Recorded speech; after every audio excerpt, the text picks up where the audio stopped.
Assalamualaikum warahmatullahi wabarakatuh. Perkenalkan, nama saya Syifa Fauzia. Saya dari kelas 3 TGSDA 1 Unisnu Jepara. NIM saya 1913300000436.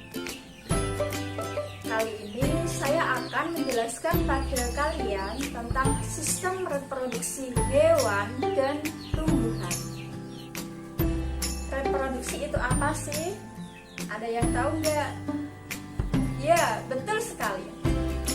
Reproduksi merupakan cara dasar mempertahankan diri yang dilakukan oleh semua bentuk kehidupan setiap individu organisme untuk menghasilkan suatu generasi selanjutnya.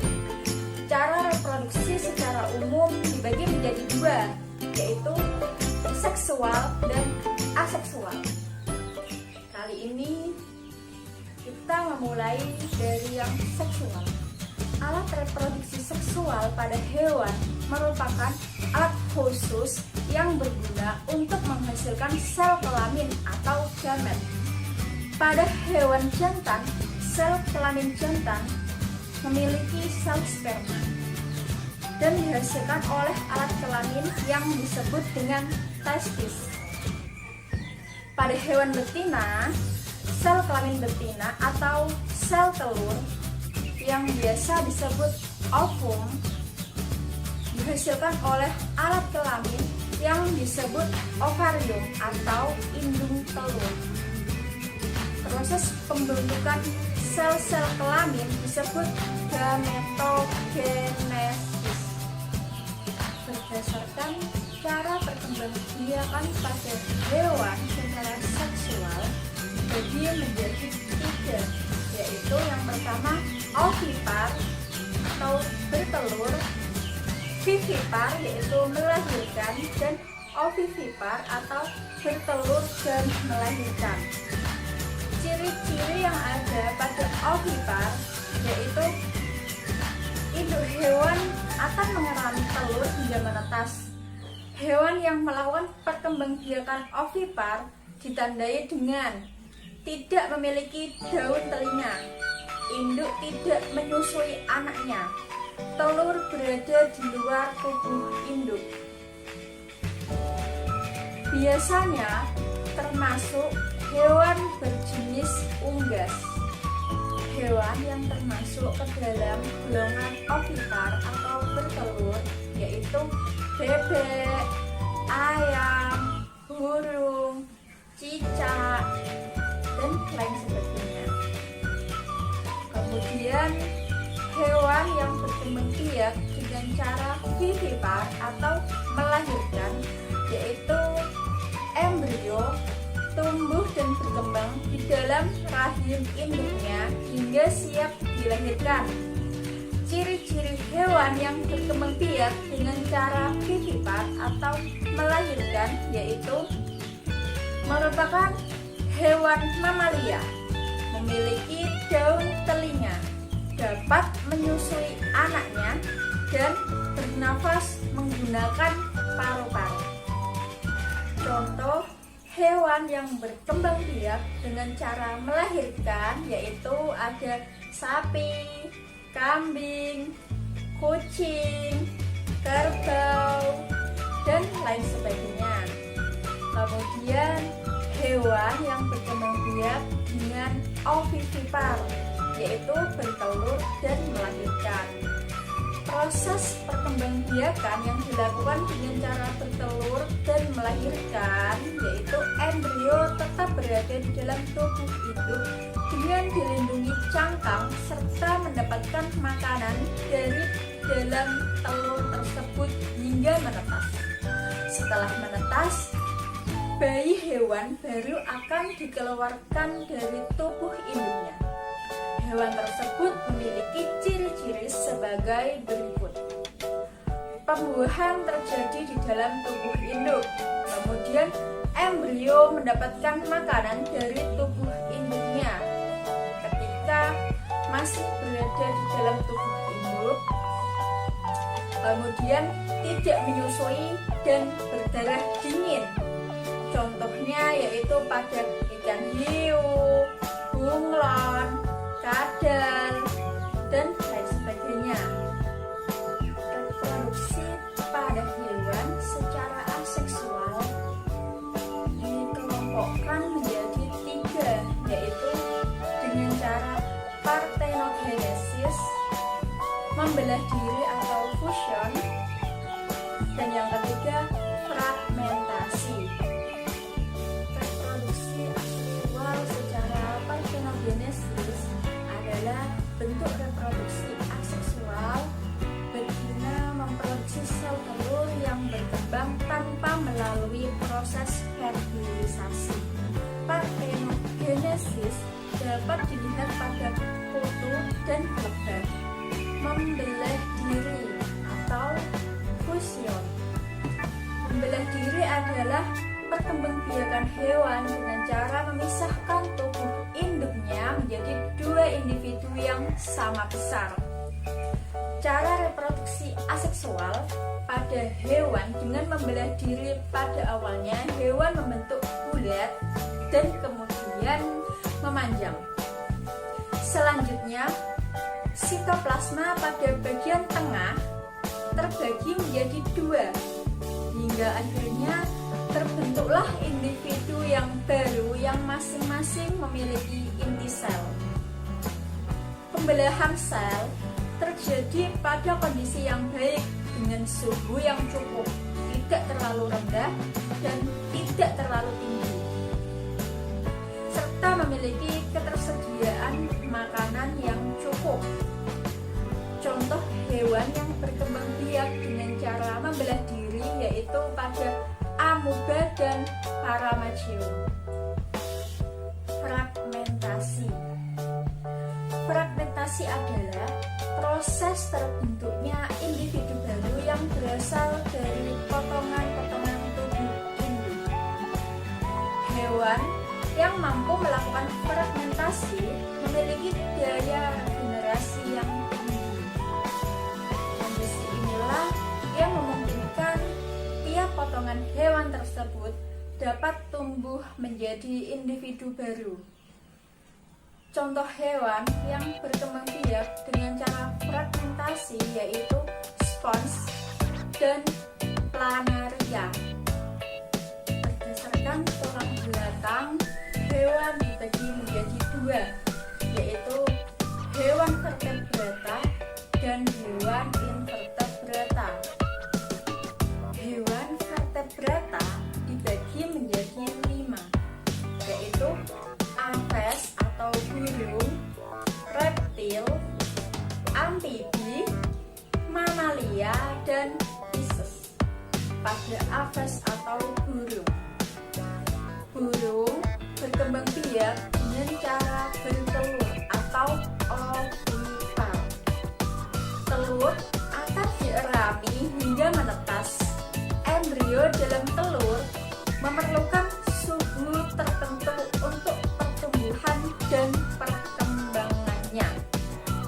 Yang kedua yaitu kelas reptil.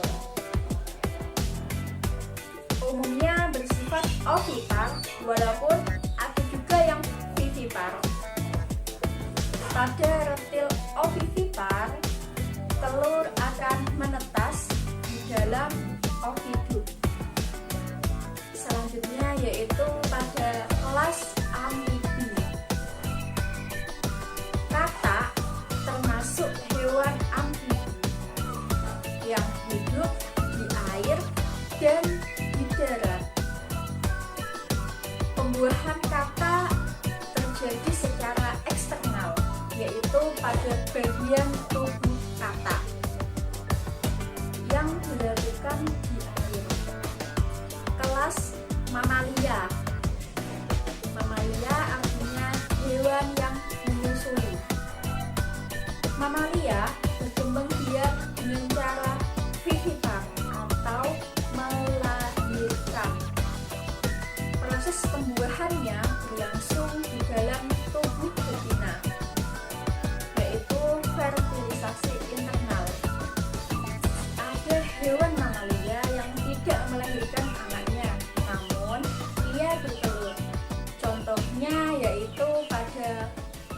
hewan platypus.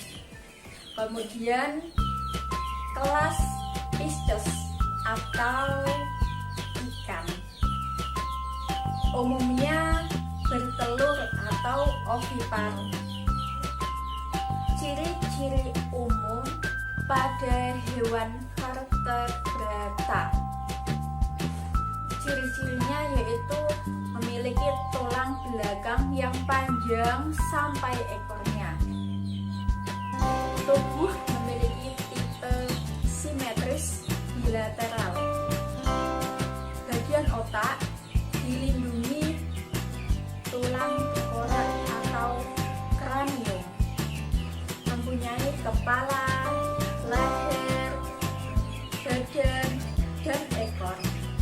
Hewan invertebrata. Hewan invertebrata merupakan hewan yang tidak memiliki tulang belakang.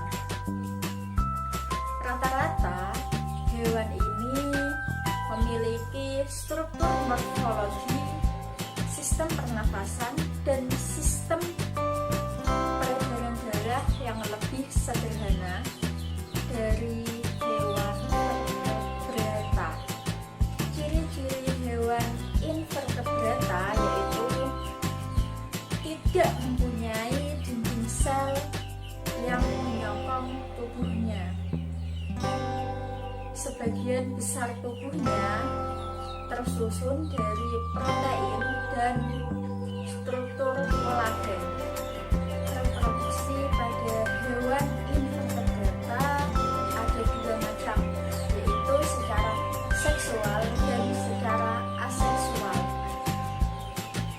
Reproduksi secara aseksual atau vegetatif pada hewan invertebrata yaitu dengan cara membelah diri, fragmentasi, dan pembentukan tunas. Sistem reproduksi pada tumbuhan. Sistem reproduksi pada tumbuhan dibagi menjadi dua macam, yaitu dengan cara generatif dan dengan cara vegetatif. Reproduksi pada tumbuhan secara generatif. Yang pertama, pada tumbuhan tingkat rendah, yaitu dengan cara konjugasi, peleburan sel kelamin atau gamet, dan spora. Reproduksi generatif tingkat tinggi yaitu ada pada biji terbuka, biasa disebut gymnospermae. Bijinya tidak dilindungi oleh daging buah. Contohnya yaitu pada damar, melinjo, dan pinus. Pada biji tertutup atau angiospermae yaitu mempunyai bunga sebagai organ reproduksinya. Konjugasi yaitu perkembangbiakan pada tumbuhan yang belum jelas alat kelaminnya. Contohnya yaitu pada jamur dan bakteri. Peleburan sel kelamin atau gamet.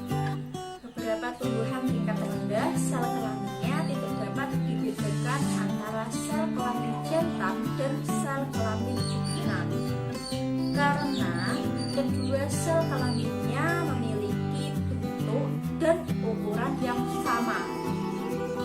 Sel kelamin tersebut biasa disebut dengan isogamet. Contohnya Chlamydomonas. Selanjutnya yaitu spora. Reproduksi generatif pada tumbuhan juga dapat dilakukan dengan adanya pembentukan spora. Contoh dari pembentukan spora bisa dilihat pada tumbuhan paku. Reproduksi pada tumbuhan dengan cara vegetatif. Reproduksi vegetatif tidak melibatkan alat reproduksi sehingga tidak akan terbentuk biji. Individu baru dari hasil perkembangbiakan vegetatif dihasilkan dari bagian-bagian tubuh tumbuhan, sehingga sifatnya anak tumbuhan sama dengan induknya.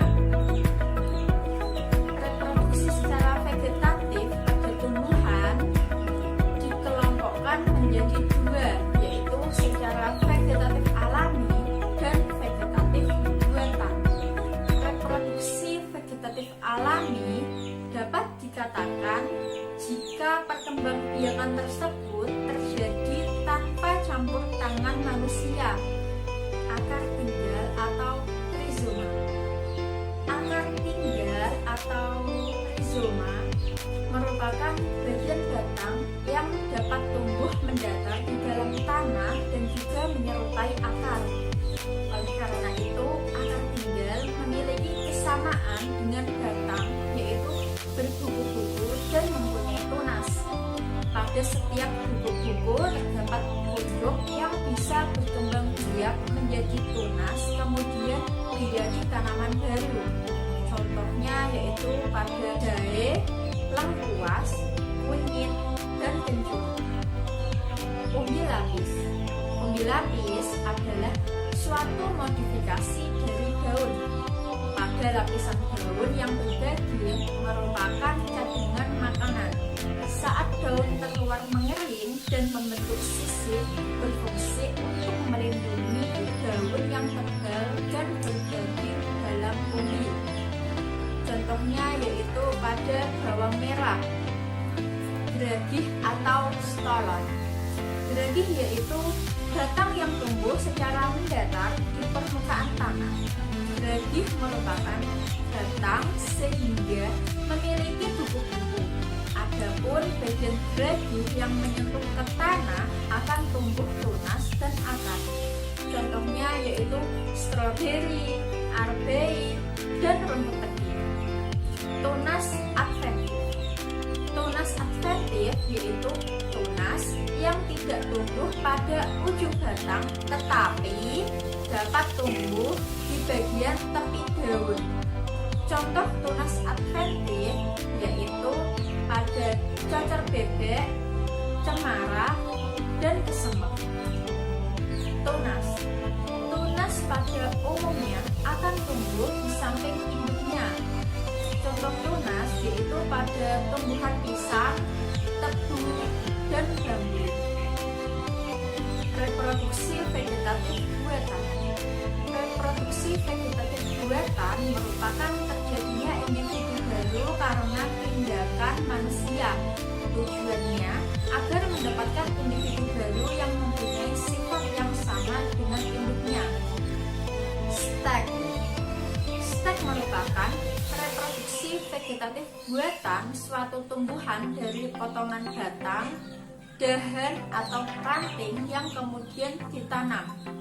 Setelah dibiarkan beberapa waktu, potongan batang atau ranting tersebut akan berakar sehingga dapat tumbuh menjadi individu baru.